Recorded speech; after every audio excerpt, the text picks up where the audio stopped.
ପ୍ରିୟାର ଜନ୍ମଦିନ 2 ଦିନ ପରେ ଆସୁଥିଲା। ମୁଁ ତାକୁ ଫୁଲର ଏକ ସୁନ୍ଦର ଗୁଚ୍ଛ ଦେଇ ଶୁଭେଚ୍ଛା ଜଣାଇଲି ଏବଂ ତା ପାଇଁ ଜନ୍ମଦିନ ଯୋଜନା କଲି। ମୁଁ ଅନୁକୁ ମୋ ଘରକୁ ଡାକିଲି, ଯାହାଦ୍ୱାରା ସେ ମୋତେ ଘର ସଜାଇବାରେ ସାହାଯ୍ୟ କରିପାରିବେ। ପ୍ରିୟା ରାତି 10ଟାରେ ଘରକୁ ଆସିଲା। ଯେତେବେଳେ ମୁଁ ତାକୁ ଅପେକ୍ଷା କରିଥିଲି, ମୁଁ ତା ପାଇଁ ଶୋଇବା ଘରେ ଏକ ସୁନ୍ଦର ଡ୍ରେସ୍ ରଖିଥିଲି ଏବଂ କହିଲି, ଆସ ପ୍ରସ୍ତୁତ ହୁଅ, ଆମେ କେକ୍ କାଟିବାକୁ ଯାଉଛୁ। କିନ୍ତୁ ସେ କହିଲେ, ମୁଁ ଆଜି ବହୁତ କେକ୍ କାଟିଛି ଏବଂ ମୁଁ କ୍ଳାନ୍ତ ହୋଇଗଲିଣି ଏବଂ ସେ ରୁମକୁ ଗଲେ। କିଛି ସମୟ ପରେ ଯେତେବେଳେ ମୁଁ ରୁମକୁ ଗଲି, ମୁଁ ଦେଖିଲି ଯେ ସେ ଶୋଇପଡ଼ିଛନ୍ତି। ମୁଁ ତାଙ୍କ ପାଇଁ ଏତେ ସାଜସଜ୍ଜା କରିଥିଲି ଏବଂ ସେ ଏଥିରେ କୌଣସି ଚିନ୍ତା କଲେ ନାହିଁ। ମୁଁ ମୋ ରୁମରୁ ବାହାରକୁ ଆସିଲି। ମୁଁ ଜାଣି ନାହିଁ ମୁଁ କଣ ଭାବୁଥିଲି।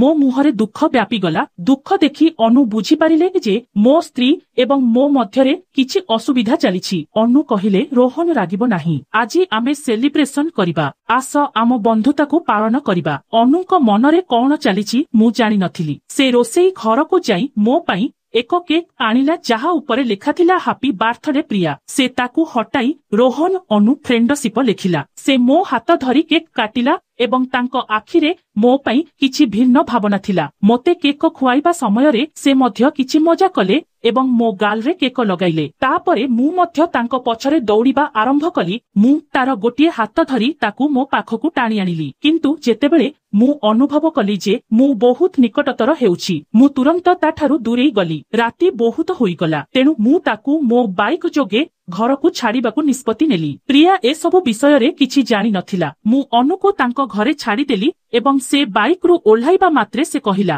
ରୋହନ, ମୁଁ ଭାବୁଛି ପ୍ରିୟା ତୁମ ପାଇଁ ଠିକ୍ ନୁହେଁ। ତୁମେ କାହିଁକି ସମୟ ନଷ୍ଟ କରୁଛ?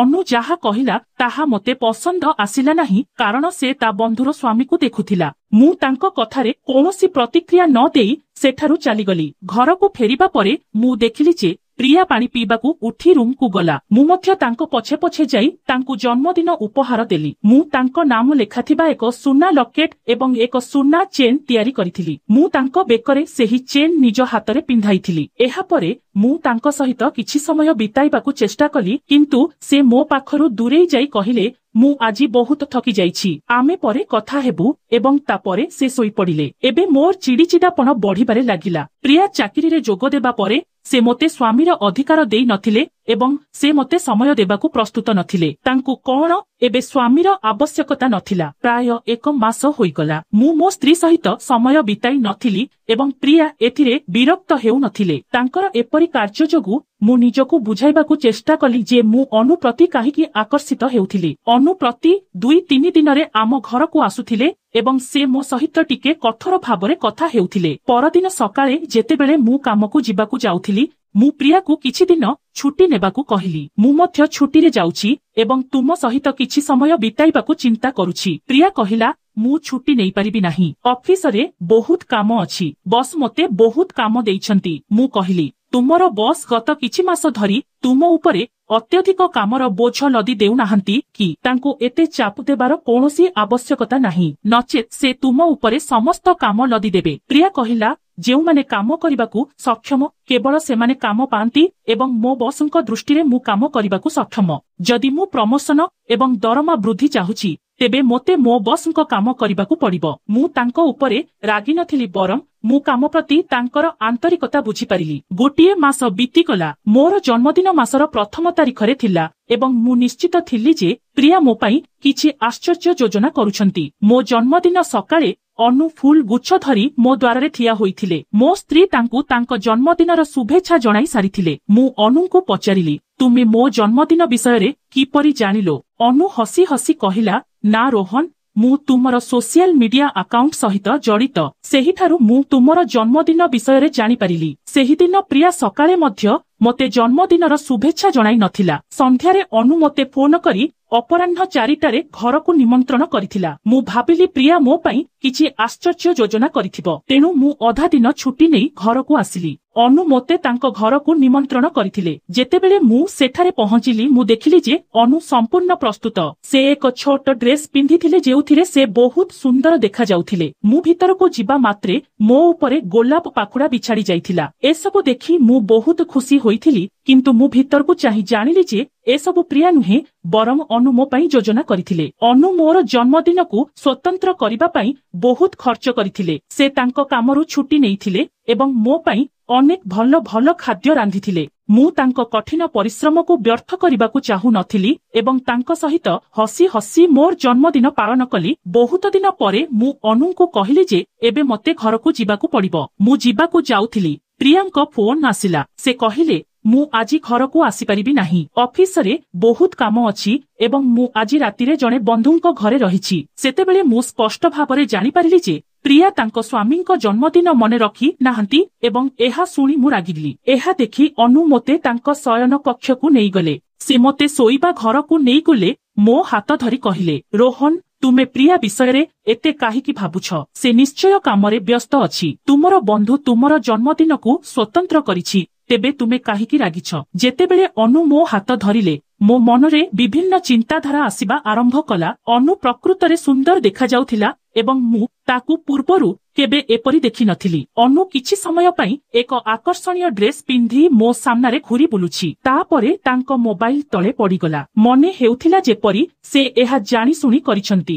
ସେ ଶୀଘ୍ର ଏହାକୁ ଉଠାଇବା ପାଇଁ ତଳକୁ ନଇଁ ପଡିଲା ଏବଂ ତାଙ୍କର ଛାତିର ଜିନିଷ ଦେଖାଇବାକୁ ଲାଗିଲା। ମୁଁ ଜଣେ ପୁରୁଷ ଥିଲି ଏବଂ ଯେତେବେଳେ ଜଣେ ମହିଳା ଏତେ ଖୋଲାଖୋଲି ଭାବରେ ବାହାରକୁ ଆସନ୍ତି, ସ୍ୱାଭାବିକ ଭାବରେ ତାଙ୍କ ଆଡକୁ ଆଖି ଟାଣି ହୋଇଯାଏ। ସେତେବେଳେ ମୁଁ ତାଙ୍କୁ ଦେଖିବାରୁ ନିଜକୁ ରୋକି ପାରିଲି ନାହିଁ। ଧୀରେ ଧୀରେ ସେ ପୁଣି ମୋ ପାଖକୁ ଆସିଲେ। ମୁଁ ମଧ୍ୟ ତାଙ୍କ ପ୍ରତି ଆକର୍ଷିତ ହେଉଥିଲି। ତାପରେ ମୁଁ ମୋର ଇନ୍ଦ୍ରିୟକୁ ଅନୁଭବ କଲି ଏବଂ ମୁଁ ତାଙ୍କଠାରୁ ନିଜକୁ ଦୂରେଇ ନେଲି। ମୁଁ କହିଲି, ଅନୁ, ତୁମେ କଣ କରୁଛ ଏବଂ ମୋତେ ଏପରି କରିବାକୁ ବାଧ୍ୟ କରୁଛ? ଆମ ଭିତରେ ଏସବୁ ଘଟିପାରିବ ନାହିଁ କାରଣ ତୁମେ ମୋ ସ୍ତ୍ରୀର ବନ୍ଧୁ। ମୁଁ ମୋ ସ୍ତ୍ରୀକୁ ବହୁତ ଭଲ ପାଏ। ଅନୁ ଉତ୍ତର ଦେଲା, ଠିକ ଅଛି ରୋହନ, ମୁଁ ତୁମକୁ କିଛି ମାଗିବି ନାହିଁ। ତୁମେ ଯେତେବେଳେ ଚାହିଁବ ମୋ ସହିତ କଥା ହୋଇପାର। ମୁଁ ଅନୁର କଥାର ଅର୍ଥ ଭଲ ଭାବରେ ବୁଝିପାରିଲି। ପରଦିନ ଘରକୁ ଆସିବା ପରେ ମଧ୍ୟ ପ୍ରିୟା ମୋତେ ଜନ୍ମଦିନର ଶୁଭେଚ୍ଛା ଜଣାଇଲା ନାହିଁ। ମୁଁ ନିଜେ ତାକୁ ପ୍ରିୟାକୁ କହିଲି, ଗତକାଲି ମୋର ଜନ୍ମଦିନ ଥିଲା ଏବଂ ତୁମେ ମୋତେ ଜନ୍ମଦିନର ଶୁଭେଚ୍ଛା ଜଣାଇଲ ନାହିଁ। ସେ ଉତ୍ତର ଦେଲା, ହଁ, ଜନ୍ମଦିନ ଥିଲା। ତେବେ କଣ? ଜନ୍ମଦିନ ପ୍ରତ୍ୟେକ ବର୍ଷ ଆସେ। ଏଥିରେ ଏତେ ଆଶ୍ଚର୍ଯ୍ୟ କଣ? ଯଦି ଜଣେ ସ୍ତ୍ରୀ ବର୍ଷ ସାରା ତାଙ୍କ ସ୍ୱାମୀଙ୍କ ଜନ୍ମଦିନ ଭୁଲିଯାଏ, ତେବେ ଏ ବିଷୟରେ ଏତେ କହିବାର ଆବଶ୍ୟକତା ଅଛି କି? ମୁଁ ପ୍ରିୟାକୁ ଏପରି କିଛି କହି ନଥିଲି ଯାହା ତାଙ୍କୁ ରାଗ ଲାଗିବ। ତଥାପି ସେ ମୋ ଉପରେ ରାଗିଗଲେ। ତାଙ୍କୁ ଶାନ୍ତ କରିବା ପାଇଁ ମୁଁ ତାଙ୍କ ପାଖକୁ ଯାଇ ତାଙ୍କ ସହିତ ସମୟ ବିତାଇବାକୁ ଚେଷ୍ଟା କଲି, କିନ୍ତୁ ଏଥର ମଧ୍ୟ ସେ ମୋ ହାତକୁ ଛାଡ଼ିଦେଲେ। ସେହି ସମୟରେ ମୋ ମନରେ ଏକ ଭିନ୍ନ ଇଚ୍ଛା ଆସିଲା, କିନ୍ତୁ ପ୍ରିୟା ମୋତେ ନିଜଠାରୁ ଦୂରେଇ ଦେଲେ, ଯାହା ଫଳରେ ମୋର ଇଚ୍ଛା ଭାଙ୍ଗିବାକୁ ଲାଗିଲା। ପ୍ରିୟା ମୋତେ ସନ୍ତୁଷ୍ଟ କରିପାରିଲେ ନାହିଁ। ସେଥିପାଇଁ ମୁଁ ସିଧା ଅନୁଙ୍କ ଘରକୁ ଯିବାକୁ ନିଷ୍ପତ୍ତି ନେଇଥିଲି। ମୁଁ ତାଙ୍କୁ ଫୋନ କରିନଥିଲି ଏବଂ ଯେତେବେଳେ ମୁଁ ସେଠାରେ ପହଞ୍ଚିଲି ସେତେବେଳେ ରାତି 9 ବାଜିଥିଲା। ମୁଁ ଅନୁଙ୍କୁ ଏକ ଛୋଟ ନାଇଟ୍ ସୁଟ୍ ପିନ୍ଧିଥିବା ଦେଖିଲି। ସେ ବହୁତ ସୁନ୍ଦର ଦେଖାଯାଉଥିଲେ ଏବଂ ମୋ ଠାରୁ ବହୁତ ସାନ ଥିଲେ। ଯେତେବେଳେ ମୁଁ ଅନୁଙ୍କୁ ଦେଖୁଥିଲି ସେ ହୁଏତ ମୋର ନଜର ଅନୁଭବ କରିଥିଲେ, ତେଣୁ ସେ ତାଙ୍କ ରୁମ୍ ଭିତରକୁ ଯାଇ ନିଜକୁ ଏକ ଶାଲ ପିନ୍ଧିବାକୁ ଲାଗିଲେ। ସେ କହିଲେ, ମୁଁ ଘରେ ଏକା ରହେ, ତେଣୁ କେତେବେଳେ ମୁଁ ଏପରି ପୋଷାକ ପିନ୍ଧେ। ତୁମେ ହଠାତ୍ ଆସିଲ, ସେଥିପାଇଁ ମୁଁ ବଦଳିବାକୁ ବାଧ୍ୟ ହେଲି। ଅନୁ ବହୁତ ଲାଜକୁଳା ଦେଖାଯାଉଥିଲା। ସେ ରୋଷେଇ ଘରକୁ ଯାଇ ମୋ ପାଇଁ ପାଣି ଆଣିବାକୁ ଚେଷ୍ଟା କଲା। ତାପରେ ତାଙ୍କ ପାଦ ଶାଲରେ ଫସିଗଲା। ଶାଲ ତାଙ୍କ ଶରୀରରୁ ଖସିଗଲା ଏବଂ ମୋର ନଜର ପୁଣି ଅନୁ ଉପରେ ପଡ଼ିଲା। ସେ ପୁଣି ଶାଲରେ ନିଜକୁ ଘୋଡ଼ାଇ ଦେବା ମାତ୍ରେ ମୁଁ ତାଙ୍କ ପାଖକୁ ଯାଇ କହିଲି, ଅନୁ, ତୁମକୁ ଶାଲରେ ଘୋଡ଼ାଇ ରହିବାର ଆବଶ୍ୟକତା ନାହିଁ। ମୁଁ ତୁମର ସବୁଠାରୁ ଭଲ ବନ୍ଧୁ। ମୋ କଥା ଶୁଣି ସେ ହସିଦେଲା ଏବଂ ମୁଁ ଧୀରେ ଧୀରେ ତାଙ୍କ ନିକଟତର ହେବାକୁ ଲାଗିଲି। ଅନୁ ମଧ୍ୟ ମୋର ନିକଟତରତା ବିଷୟରେ ଜାଣିପାରିଲା କାରଣ ସେ ମୋତେ ତାଙ୍କୁ ଛୁଇଁବାକୁ ବାରଣ କରିନଥିଲେ। ପରଦିନ ମୁଁ ଅନୁଙ୍କଠାରୁ ଫୋନ ପାଇଲି। ସେ ମୋତେ ତୁରନ୍ତ ଅଫିସକୁ ଡାକିଲେ। ଆଜି ପର୍ଯ୍ୟନ୍ତ ପ୍ରିୟା ମୋତେ ତାଙ୍କ ଅଫିସକୁ ନେବାକୁ ରାଜି ହୋଇନଥିଲେ। ଅନୁ କହିଲେ, ରୋହନ, ଏହା ବହୁତ ଗୁରୁତ୍ୱପୂର୍ଣ୍ଣ। ଅଫିସକୁ ଆସନ୍ତୁ, मु तुरंत प्रियांक ऑफिस रे पहुंचिली। अनु मोते मुख्य हॉल को नहीं गला। सेठारे पहुंचिबा मात्रे मु प्रियांक एपरी दृश्य देखिली जहा मोते संपूर्ण आश्चर्य करिदेला। गतकाली रातिरे जेतेबेले मु प्रियांक पाखकु गली से मोते दूरेई देले एवं एही क्रोधरे मु अनुंक पाखकु गली। एबे मो मन मोते अनु सहित समय बिताइबाकू अनुमति देइथिला, किंतु मु ताकू छुइंबा मात्रे मोर अनुभव हैला जे मु प्रिया सहित प्रतारणा करुछि। एही अनुभव परे मु तुरंत अनुठारु निजकू दूरेई रखिली। जेतेबेले मु प्रियांकू देखिली से संपूर्ण आश्चर्य होइगले। से कहिले, रोहन तुमे एठाकू किपरि आसिलो? मु तुमको ऑफिस को आसिबाकू बारण करिथिली। तुमे मोते न जणाई एठाकू काहेकि आसिलो? तुमे मो ऑफिस रे तुमर सम्मान को ह्रास करुछ। मु देखिली प्रिया तांकर किछि सहकर्मींक सम्मुखरे मोते अपमान करुथिला। से तांको बंधु माननकू कहिले मु मो स्वामी को चपल परि मानिथाए। मो आगरे तांकर कोनोसी मूल्य नाही, कारण से मोठारु कम रोजगार करंती। मोर प्रथम चाकिरी रे मु तांकठारु 10,000 अधिक दरमा पाइथिली। मु मासको 20,000 रोजगार करे, जेतेबेले से मात्र 5,000 रोजगार करंती। तेणु मो आगरे तांकर कोनोसी सम्मान नाही। ए सबु सुनी मु कहिली, प्रिया गोटिए कथा मने रख, जेतेबेले आमे विवाह करिथिलु तुमे मात्र 12 पास करिथिला। मु मोर 5,000 दरमारु तुमर स्नातक फीस देइथिली। तुमे मो खर्चरे एठारे चाकिरी पाई परिछ। मु किछि दिन धरी तुमर आचरण देखुथिली एवं मु जानि नथिली जे तुमे मो विषय एपरि भाव। सेथिपई तुमे मोते स्वामीर अधिकार देउनाह। ठीक अछि, कोनोसी असुविधा नाही। एही मुहूर्तरु तुमे मोठारु मुक्त। तुमर स्थितिरे नथिबा व्यक्तिंक सहित तुमको एठारे रहिबार आवश्यकता नाही। आज मु तुमको आम संपर्करु मुक्त करुछि। गत किछि दिन धरी मु तुमको एक भल खबर देबाकू बाध्य हेली। एहा मो पई भल खबर, किंतु एहा तुम पई खराब खबर। सुन, गोटिए मास पूर्वरु मु पदोन्नति पाइली एवं मु मैनेजर पदवी पाइली। आउ हम मोर दरमा 5,000 रु 70,000 होईछि। केवल एतिकी नुहे, कंपनी मते रहिबा पई एक फ्लैट मध्य देइछि। किंतु तुमर दुर्भाग्य हेउछि जे एबे तुमे एसबुर मालिक नुहम, किंतु अनु हेब। मोर प्रमोशन विषय रे सुनी प्रिया मो पाद तले पड़ी क्षमा मागिबाकू लागिले। से कहिले, रोहन मु तुमर स्त्री, तेबे तुम उपरे मोर कौन अधिकार रहिबा उचित नुहे। अनु आम मध्यरे आसी पारिबे नाही। प्रिया सबुबेले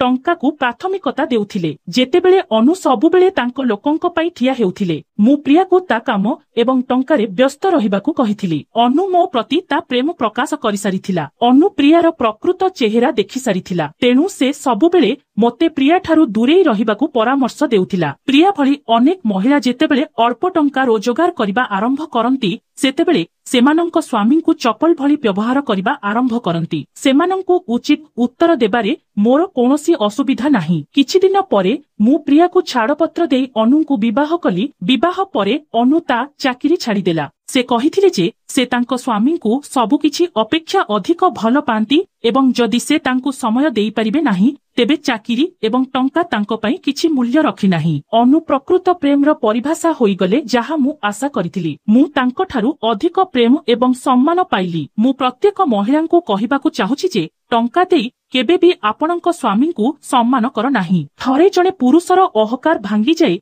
तेबे तांको परि केही कठोर नुहंती। बंधुगण, आपण मानंकू एही कहानीटी किपरि लागिला निश्चय जणांतु।